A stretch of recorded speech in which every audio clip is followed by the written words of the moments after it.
کے لوگوں، آس پاس سے آئے ہوئے دینی بھائیوں، جب کوئی طالب علم اپنا سبق سنا چکا ہوتا ہے نا، اسے اتنا سکون ملتا ہے جیسے کسی ڈوبتے ہوئے کو ساحل کا کنارہ، جیسے کسی ڈوبتے ہوئے کو ساحل مل گیا ہو، سمندر کا کنارہ مل گیا، اتنی خوشی محسوس ہوتی ہے جب سبق سنا چکا ہوتا ہے۔ ناشتہ کرتا پھر پچھلے کی اسے فکر ہوتی ہے، پھر وہ پیچھے کا سناتا ہے، یعنی کیسا ذوق ہے۔ وہ سو رہا ہے تو قرآن پڑھ رہا ہے، جاگ رہا ہے تو قرآن پڑھ رہا ہے، سورج نکلنے سے پہلے قرآن ہے، سورج نکلنے کے بعد قرآن ہے، قیلولہ کر رہا ہے تب اس کے خیال و فکر کی راہوں میں قرآن کی آیتیں ہیں۔ الحمدللہ سطح ذہن پہ قرآن ہے، انسان جیسا سوچتا ہے ویسے ہی اس کے خیالات ویسے اس کے خیالات جنم لیتے ہیں، ویسے اس کی فکر پروان چڑھتی ہے۔ آپ نے دیکھا ہوگا انسان اگر برا سوچتا ہے تو خواب بھی برے آتے ہیں، انسان اگر اچھا سوچتا ہے تو خواب بھی اچھے آتے ہیں، انسان اگر شیطانی کاموں میں رہے گا تو خواب بھی اس کو شیطانی نظر آئیں گے، اور انسان جب قرآن پڑھے گا،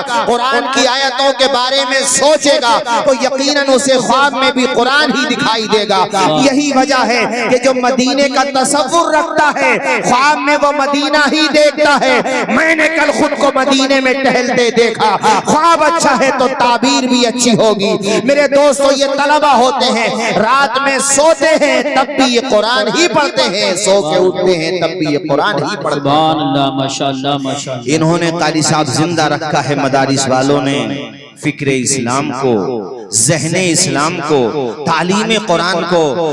وہ کیسا دور تھا، اللہ اکبر، بیٹے تو بیٹے، مرد تو مرد۔ اس زمانے میں خواتین کے اندر بھی فہم قرآن کا، تلاوت قرآن کا، تعلیم قرآن کا کیسا ذوق تھا۔ ابھی میں نے چند دنوں پہلے ایک واقعہ پڑھا، حیرت میں پڑ گیا، یا اللہ وہ کیسا دور تھا، کاش وہ دور پھر پلٹ کے آ جائے۔ اور یہ میں پہلی صدی ہجری کی بات کر رہا ہوں، نام ہے ان کا حفصہ بنت سیرین، محمد بن سیرین کا نام ہے، بہن ہیں۔ اللہ اکبر، پہلی صدی ہجری۔ وہ مانڈلی کے لوگوں، اس زمانے میں ادارے نہیں ہوتے تھے، باضابطہ مدارس نہیں ہوتے تھے جیسے آج ہیں۔ یہ تو 4 ہجری کے بعد، 400 ہجری کے بعد یہ سلسلہ شروع ہوا ہے۔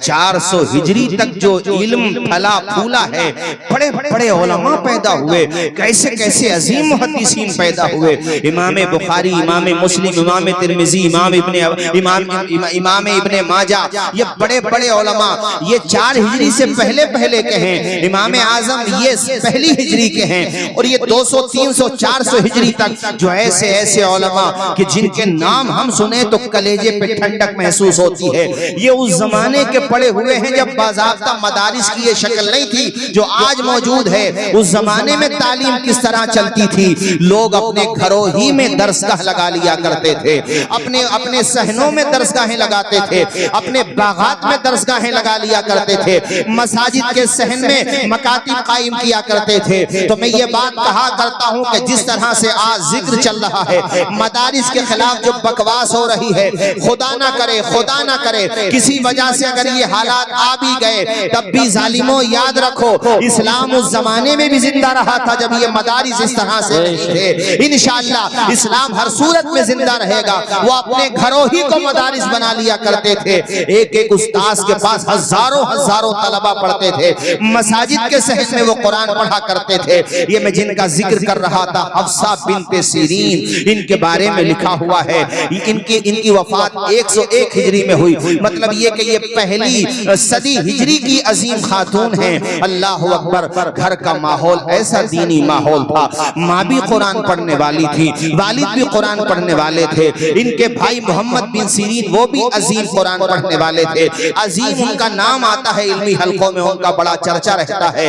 وہ فرماتے ہیں کہ میری بہن نے الحمدللہ صرف 12 سال کی عمر میں قرآن کا حافظہ کر لیا تھا۔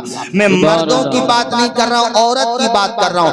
اور صرف قرآن کا حافظہ نہیں کیا تھا، آیات کو محفوظ نہیں کیا تھا، نہیں، بلکہ وہ مطالب اور معانی کی بھی حافظہ ہو گئی تھی۔ ہر آیت کا کیا مطلب ہے یہ بھی وہ جانتی تھی، اس آیت کا پس منظر کیا ہے یہ بھی وہ جانتی تھی، یہ آیت کس سلسلے میں نازل ہوئی ہے یہ بھی وہ جانتی تھی۔ ان کے بارے میں لکھا ہوا ہے، سنو ساتھیو جہاں تک میری آواز جائے، کاش ہم بھی اپنے گھروں کے ماحول کو ایسا بنا لیں تو پھر ہمارے گھروں میں جو نسل تیار ہوگی نا اس کے ذریعے سے ایسا انقلاب آئے گا کہ دنیا دیکھتی رہے، ایسا فکری تعلیمی انقلاب آئے گا۔ محمد بن سیرین کی بہن حفصہ بنت سیرین 2 دن میں ختم قرآن کیا کرتی تھی پابندی کے ساتھ، یعنی ایک دن میں وہ آدھا قرآن پڑھتی تھی، پھر باقی جو قرآن رہ جاتا تھا وہ دوسرے دن میں پڑھا کرتی تھی، تہجد گزار تھی۔ اور حضرت محمد بن سیرین کی درسگاہ میں بھی ہزاروں ہزار طلبہ رہتے تھے، وہ فرماتے تھے میری بہن کو خدا نے فہم قرآن، تلاوت قرآن، تجوید قرآن میں ایسی مہارت تامہ عطا فرمائی، جب میرے شاگرد مجھ سے قرات کے حوالے سے کوئی سوال کرتے اور میرا ذہن پریشان ہوتا، میں کتابوں کی طرف رجوع کرتا، کتابوں میں بھی مجھے تشفی بخش جواب نہیں مل پاتا تھا، میری مطلب اس سلسلے میں میری کم علمی کی وجہ سے، تو فرماتے ہیں پھر میرے پاس ایک ہی راستہ ہوتا تھا کہ میں اپنی بہن کے پاس جاتا، بہن سے کہتا بہن فن قرات کا یہ معاملہ درپیش آیا ہے، یہ مسئلہ درپیش ہے، میری بہن مسکراتے ہوئے اس مسئلے کا حل تلاش کر دیا کرتی تھی۔ سبحان اللہ بولو ذرا زور سے سبحان اللہ۔ وہ کیسا عظیم دور رہا ہوگا کہ جب بہنوں میں بیٹیوں میں قرآن پڑھنے کا اتنا رواج تھا، ایسا کلچر تھا۔ وہ میرے ساتھیوں ایک نام ہے شیخ جمال الدین یوسف، یہ بہت بڑا نام ہے، یہ فن اسماء الرجال کے بہت عظیم محقق ہیں، بہت بڑے عالم دین ہیں۔ ہمارے مدارس میں جو ٹاپکس پڑھائے جاتے ہیں، سبجیکٹ پڑھائے جاتے ہیں، ان میں سب سے بھاری جو سبجیکٹ ہے وہ فن اسماء الرجال کا ہے۔ اس فن میں انہوں نے کتابیں لکھی ہیں شیخ جمال الدین یوسف نے، اللہ اکبر کبیرہ۔ ایسے عظیم محقق، ایسے عظیم محدث، اللہ تعالیٰ نے ان کو بڑا شہرہ دیا تھا، بہت طلبہ ہیں ان کے، بہت عظیم نام ہے ان کا، مگر کتابوں میں لکھا ہوا ہے کہ جتنا نام ان کا تھا ان سے کہیں زیادہ نام ان کی بیوی ام فاطمہ عائشہ بنت ابراہیم کا تھا۔ سبحان اللہ، نعرہ تکبیر، نعرہ رسالت، یعنی قاری صاحب شوہر کا تو نام تھا ہی، مگر فرماتے ہیں کہ ان کی بیوی ام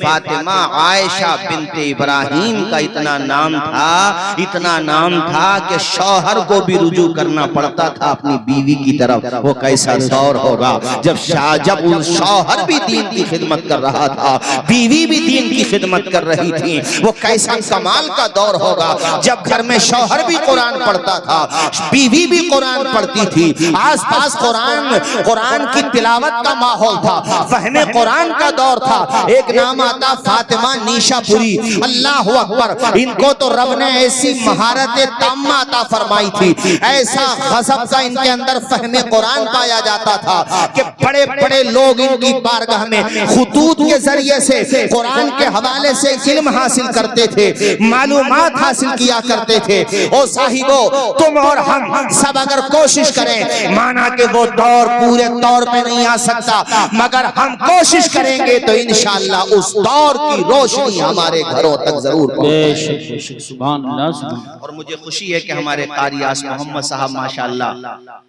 نگلی کے اندر، اور یہاں پر ہمارے حافظ مہتاب صاحب اور تمام انتظامیہ، قاری راشد صاحب، آپ سب لوگ مل کے اب تک جتنے لوگوں نے یہاں پہ کام کیا وہ بھی قابل مبارکباد ہے۔ جتنے لوگوں نے پڑھایا، ادارے کو سینچا سنوارا، سب کے سب ہمارے ناطق سلامی صاحب تشریف فرما ہیں، اور ہمارے یہاں کے تمام ہی علماء، حفاظ و قراء، جس نے بھی ادارے کو سینچا، آگے بڑھایا، اس چمن کو یہاں تک پہنچانے میں، اس کی خوشبو گھر گھر تک پہنچانے میں کام کیا، وہ سب قابل مبارکباد ہے۔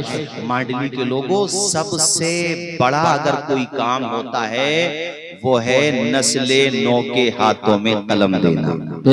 زور سے بولو، کیا دینا؟ آواز تو آئے، کیا دینا؟ قلم دینا۔ ان کے سینوں کو علم کا مدینہ بنانا، یہ سب سے بڑا کام ہوتا ہے۔ اور انسان اگر ٹھان لے اور مقصد بنا لے کہ یار مجھے اپنے بیٹے کو حافظ قرآن، کتنے طلبہ حافظ ہو رہے ہیں؟ یہ چار آج جب ان کے سروں پہ یہ دستار رکھی جائے گی، ان کو ماشاءاللہ یہ اعزاز بخشا جائے گا، ان کے ماں باپ کی آنکھوں میں آنسو آ جائیں گے کہ ہمیں اللہ تعالیٰ نے یہ دن دکھایا، اور یہ طلباء کی زندگی کا اب تک کا سب سے بڑا دن ہوگا۔ ان کی زندگی کی معراج ہوگی۔ ہماری بھی حفظ کی دستار ہوئی تھی، ہمارے علماء بیٹھے ان کے بھی حفظ کی دستار ہوئی تھی، جتنے حفاظ یہاں ہیں ان سے پوچھو کہ جس دن حفظ کی دستار ہوتی ہے ایک طالب علم کے سینے میں کتنی مسرت ہوتی ہے کہ آنکھوں میں ارمان لیا، منزل کو اپنا مان لیا، پھر مشکل کیا آسان کیا، جب ٹھان لیا تو ٹھان لیا۔ انہوں نے بن کے دکھا دیا۔ اور میں ان سے کہوں گا چاروں کے چار طلباء سے کہ آپ ابھی فائنل ڈیسیژن پہ نہیں ہیں، آپ ابھی اپنی منزل جو آخری منزل ہے وہاں نہیں پہنچے، آپ نے ابھی پہلا زینہ طے کیا ہے، آپ نے اپنے سفر کی پہلی منزل پہ پڑاؤ کیا ہے، ابھی آپ کو آگے جانا ہے۔ ہر برگ پکارے گا تجھے پیار سے 100 بار، دامن میں الجھ کر تجھے روکیں گے بہت بار، دامن کو بچاتا ہوا خاروں سے گزر جا، منزل تیری آگے ہے بہاروں سے گزر جا۔ سبحان اللہ سبحان۔ ان چاروں طلباء سے میں کہوں گا کہ تم اور پڑھو۔ ابھی ہم نے آپ کے مانڈلی کے دو ہمارے آشکار بھائی فرقان بھائی ماشاءاللہ جودھ پور میں امامت کر رہے ہیں، اپنی مٹی کی الگ ہی خوشبو ہوتی ہے، کیوں بھائی شعیب بھائی؟ مٹی کی محبت ہوتی ہے بھائی۔ اور ہمارے یہ ہارون بھائی ماشاءاللہ الحمدللہ، اللہ شاد و آباد رکھے آمین۔ ہاں الحمدللہ، اللہ کامیابی عطا فرمائے حضرت۔ آمین۔ حافظ عبدالاقصیٰ ماشاءاللہ۔ تو اب یہ ملے صاحب جودھ پور میں، یہ جودھ پور میں کیسے پہنچے؟ علم کے صدقے میں پہنچے، علم نے پہنچایا۔ اور مٹی کی محبت راحت عزیز صاحب اور ہم مفتی اعظم راجستان علیہ رحمہ کے عرس میں گئے تھے حضرت، اور بڑی سیوا کی، بڑی خدمت کی۔ میں نے کہا بھئی کمال ہے، اور اسٹیشن تک چھوڑنے آئے، اور اسٹیشن تک جب چھوڑنے آئے تو خالی ہاتھ نہیں آئے بلکہ کھانا بھی لے کے آئے۔ خوش رکھے، شاد و آباد رکھے۔ ہمارے حضرت مفتی اسماعیل صاحب قبلہ تشریف فرما ہیں، کتنی محنت کی ہوگی تب جا کر کے ہزاروں ہزار شاگردوں کے استاذ بنے ماشاءاللہ، کتنی محنت سے پڑھایا۔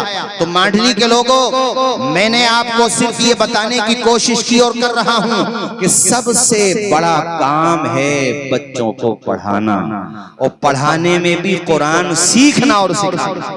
جو بے قاری ارمان صاحب، خیرکم ماشاءاللہ خیرکم من تعلم القرآن وعلما، حضرت عثمان غنی سے یہ حدیث شریف مروی ہے، بخاری شریف میں ہے یہ حدیث۔